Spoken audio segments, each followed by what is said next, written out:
Friends, welcome to Word on Fire Catholic Ministries. Word on Fire is an apostolate dedicated to the mission of evangelization, using media both old and new to share the faith on every continent and to facilitate an encounter with Christ and His Church. The efforts of Word on Fire engage the culture and bring the transformative power of God's Word where it is most needed. Today, we invite you to join Bishop Robert Barron as he preaches the gospel and shares the warmth and light of Christ with each one of us. Peace be with you, and a blessed Palm Sunday to everybody. I want to focus today on that little gospel that we read as the procession commences. On Palm Sunday, we process in with the palm branches, and just before that, a gospel is proclaimed. So usually I've preached on the great passion readings that are given on Palm Sunday, but I was struck, especially this year, by that opening gospel.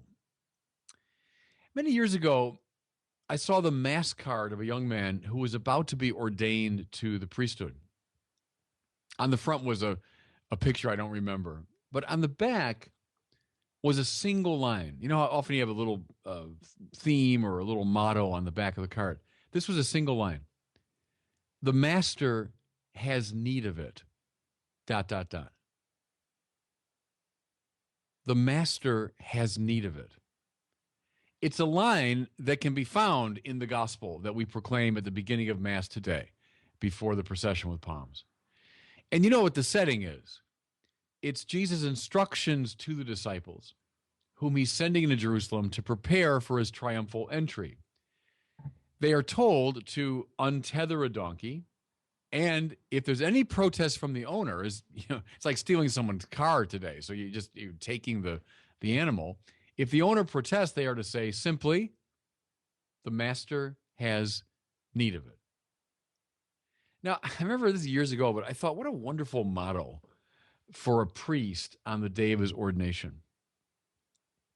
First, it signaled the humility of the one who was being called.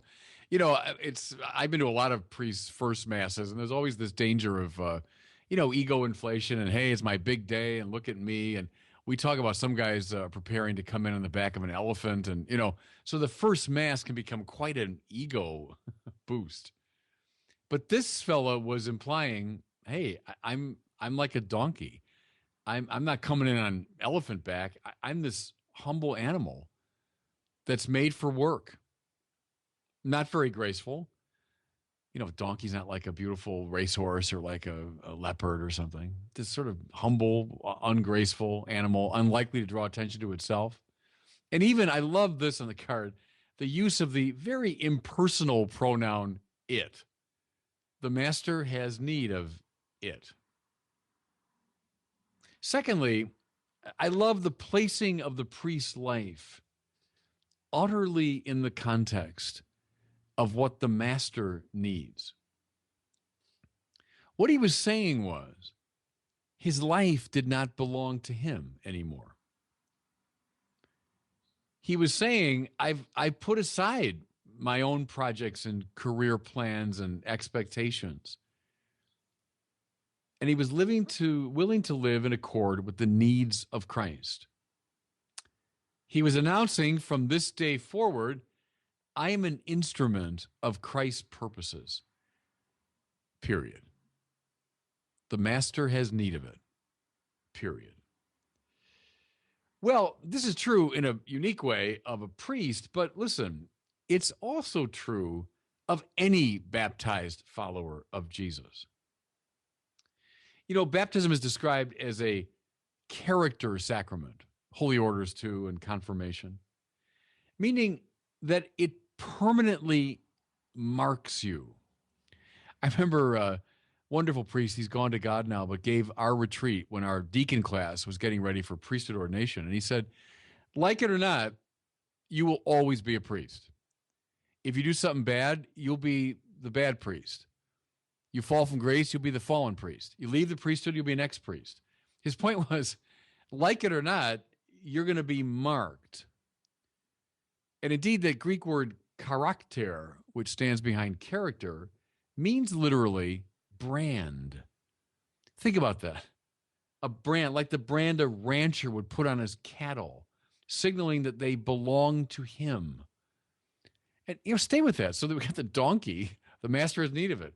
A cattle, a cow on a ranch will exist not for itself, it exists purely for the rancher. And that's why he's marked with a brand. That's what baptism does to you. All of you listening to me right now who are baptized, confirmed, maybe some listening are in holy orders, all of those are branding sacraments. The master owns you, and he has need of you. Paul says famously, you are not your own. Spend the rest of your life plumbing the depths of that little line. I've said over and over again, your life is not about you. It's a phrase I learned many years ago. Making the same point.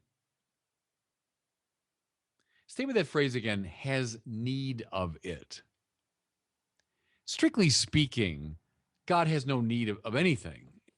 He's the unconditioned active existence, if we can use philosophical terminology.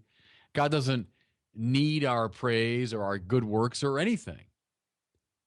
So, in fact, everything we have is from him. And so you wonder, well, what does that mean, that the master has need of you? Well, it signals the wonderful truth that God allows us to cooperate with his grace so that we can participate in the work that he wants us to do. He gives us what Thomas Aquinas called the dignity of causality. I've always loved that little phrase. God's the universal cause of all things, the first cause, but God allows us to participate in a derivative way in his own causality. We are privileged to be instruments in his hands so that we can get some of the joy that he gets from his providential guidance of the world. And see, once we get this, everything changes. Customarily, we think that our talents and abilities are for us. Using them, we can get into a good university. We can land a great job. We can make ample amounts of money. We can attract friends and a spouse. These gifts are ours. They're meant to serve our purposes, right? That's how, the fallen world thinks. But now, turn it around. Begin to think that whatever you have is from Christ and for Christ. It was given to you so that you might serve his purposes. So ask yourself, if you're a smart person, why are you so smart?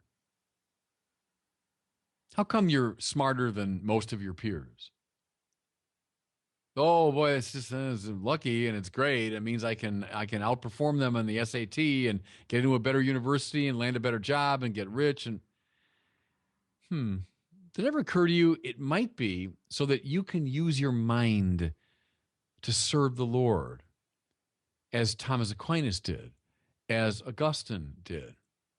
No, it's for the SAT. What if it's not really for the SAT or for MIT or for the best job?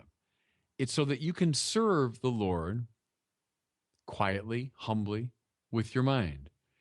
Do you ever talk to people who are tutors of young kids who have a hard time learning to read? People who help others prepare for their exams quietly, without fanfare, without a lot of remuneration. What if that's why you have the mind that you do? Why are you so good with people? Oh, I'm so happy with that because it makes me, I'm friendly, people like me, and so I get ahead, I get a lot of opportunities. Did it ever occur to you that Christ gave you that capacity so that he might use it to bring sinners to himself, to foster conversion? Why do I have this nice personality? I mean, it was given to me as a gift.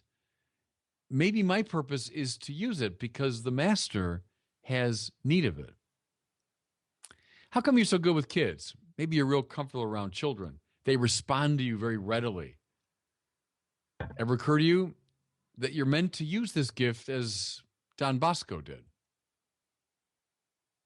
Why do you seem to have the gift of courage? Maybe from the time you were a little kid, you were the first one to try new things, risk danger, to withstand the criticism of others. Oh, I don't know. It's just a nice personality quality. Yeah. Does it ever occur to you that you might be called to use that courage precisely to defend and to spread the faith? Try spreading the faith sometime in our culture and defending it. Believe me, you'll get a lot of slings and arrows. Maybe your courage is meant to give you the capacity to do just that because the master has need of you. Maybe you've got some of the spirit of the martyrs, of Felicity and Perpetua, of Lawrence, of Thomas More, and your courage is meant to be used for evangelical purposes. How come you're such a good teacher? Maybe you got that gift. Believe me, you're not going to make a lot of money exercising it. Perhaps you're meant to open up the faith to those who otherwise would never get it. Perhaps you're meant to use your teaching skill as Ignatius of Loyola did, as Fulton Sheen did in the 20th century. How come you seem to have such a sympathy for the poor and the forgotten? You know, I've known people all my life who just have a feel for the marginalized, or even for the the wounded animal, or for the the poor kid who's getting no attention. There are people that have a sympathy that seems to be built into them. Why are you bothered, especially by injustice? Well, maybe you're meant to use that gift precisely as Mother Teresa did, precisely as Vincent de Paul did. Let's go back to the donkey who was untied in order to do his service. We are tied to so many things, everybody, that we think are important. Money and job and status and the esteem of others and all of this stuff. And we think, oh, we're so cool. We have these great things. But you know what? They are tying you down. Every one of them is tying you to a kind of stake. What a wonderful moment when somebody comes along at the master's bidding and unties you from all that is limiting you, precisely so that you can do the Lord a service. A service that might be embarrassing in the eyes of the world. A service that might not be at all what you wanted or expected. But trust me, when that untying happens, that'll be the turning point of your life. Untied from these worldly things, you can find your true freedom. You can find out who you are meant to be. In fact, everybody, I would say the greatest moment of your life will be the moment that you realize that the master has need of you, that the master has a plan for you, that the master has created you to serve his purposes. In that moment, you find your real freedom. And God bless you. Thank you for listening to this week's homily from Bishop Robert Barron. For more resources from Bishop Barron, please visit wordonfire.org.